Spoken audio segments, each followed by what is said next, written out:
Bismillahirrahmanirrahim. Assalamualaikum warahmatullahi wabarakatuh. Hai semuanya, apa kabar?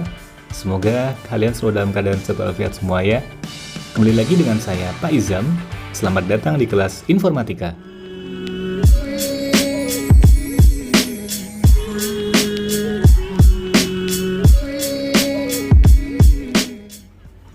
Kali ini kita akan membahas tentang materi algoritma dan pemrograman pada bab bahasa pemrograman. Pada materi di video sebelumnya, kita sudah belajar tentang notasi algoritma. Ada notasi deskriptif, ada notasi flowchart, dan ada notasi pseudocode. Kalian bisa lihat link di atas ini ya, untuk melihat video sebelumnya. Yuk, kita mulai.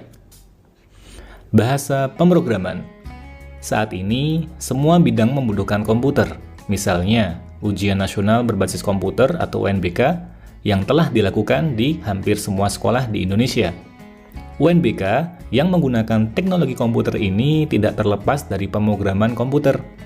Dalam pemrograman komputer dikenal beberapa bahasa pemrograman, seperti bahasa C, bahasa C++, bahasa BASIC, bahasa Pascal, dan bahasa pemrograman Java. Dalam kehidupan modern ini, proses komunikasi antara manusia dan komputer itu sangat diperlukan. Proses komunikasinya adalah manusia yang mendesain algoritmanya, kemudian diterjemahkan dalam bahasa pemrograman yang dipilih sehingga menjadi sebuah program. Akhirnya, komputer menjalankan program sehingga mengeluarkan respon kepada manusia. Bahasa pemrograman adalah bahasa komunikasi manusia dengan komputer. Para ahli komputer telah membuat kamus yang menerjemahkan bahasa yang manusia buat menjadi bahasa mesin. Kamus itu disebut dengan compiler. Adapun proses penerjemahan bahasa manusia ke bahasa mesin disebut dengan kompilasi. Bahasa pemrograman merupakan bahasa yang wajib untuk seorang programmer dalam membangun atau mengembangkan sebuah program. Untuk membuat sebuah program, diperlukan juga bahasa pemrograman yang sesuai dengan kebutuhan program tersebut. Dari sekian banyak bahasa pemrograman yang ada saat ini, tentu saja seorang programmer tidak menggunakan seluruh bahasa pemrograman yang ada. Programmer hanya menggunakan 1-2 bahasa pemrograman saja dalam mengembangkan sebuah program. Mari kita lihat tipe-tipe bahasa pemrograman. Yang pertama ada bahasa pemrograman Fortran. Dia adalah bahasa pemrograman dengan tipe prosedural. Tahun pembuatannya tahun 1950. Yang kedua, bahasa pemrograman BASIC dengan tipe prosedural tahun 1960. Yang ketiga, bahasa pemrograman LISP, yaitu tipenya adalah fungsional, tahun pembuatannya 1950. Yang keempat, Prolog, tipenya deklaratif, tahun 1970. Yang kelima, bahasa pemrograman ADA. Tipenya adalah prosedural, tahunnya 1970. Yang keenam, Smalltalk. Dia tipenya adalah berorientasi objek, tahun pembuatannya adalah 1970. Yang ketujuh, bahasa Pascal. Tipenya adalah prosedural, tahun pembuatannya 1970. Yang kedelapan, bahasa C. Tipenya adalah prosedural, tahun pembuatannya 1970. Yang terakhir, ada bahasa pemrograman C++, tipenya adalah berorientasi objek, tahun pembuatannya 1980. Mari kita mengenal tipe-tipe pemrograman.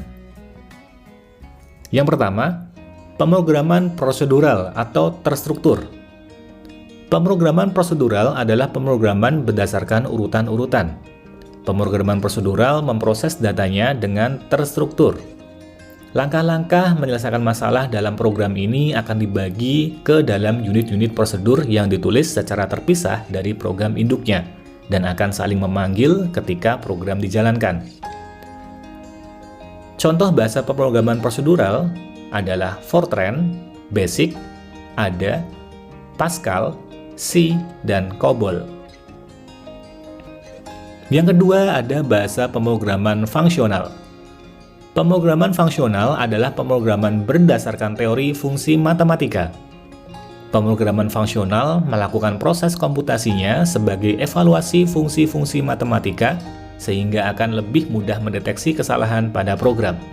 Contoh bahasa pemrogramannya adalah Lisp, Scheme, dan Haskell. Yang ketiga ada pemrograman modular. Pemrograman modular adalah pemrograman berdasarkan banyak modul. Modul itu sendiri diartikan sebagai kumpulan dari prosedur dan fungsi yang berdiri sendiri.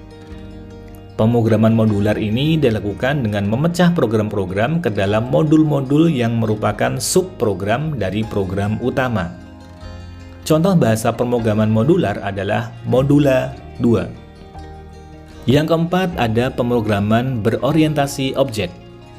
Pemrograman berorientasi objek adalah pemrograman berdasarkan prinsip dari objek, di mana objek memiliki data atau variabel atau properti dan metode atau event atau prosedur yang dapat dimanipulasi.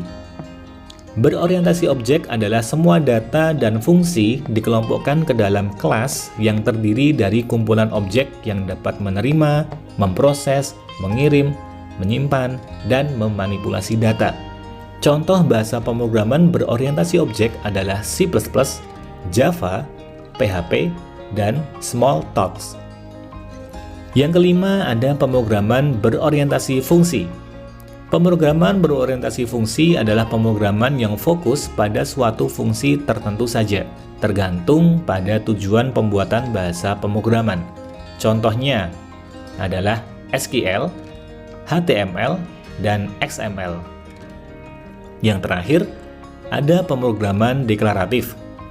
Pemrograman deklaratif adalah pemrograman yang mendeskripsikan suatu masalah dengan pernyataan daripada memecahkan masalah dengan implementasi algoritma. Contoh bahasa pemrograman deklaratif adalah Prolog. Oke, itu saja materi tentang bahasa pemrograman pada bab algoritma dan pemrograman. Pada video selanjutnya, kita akan belajar tentang penulisan algoritma. Sampai bertemu pada materi selanjutnya ya. Wassalamualaikum warahmatullahi wabarakatuh. Dah.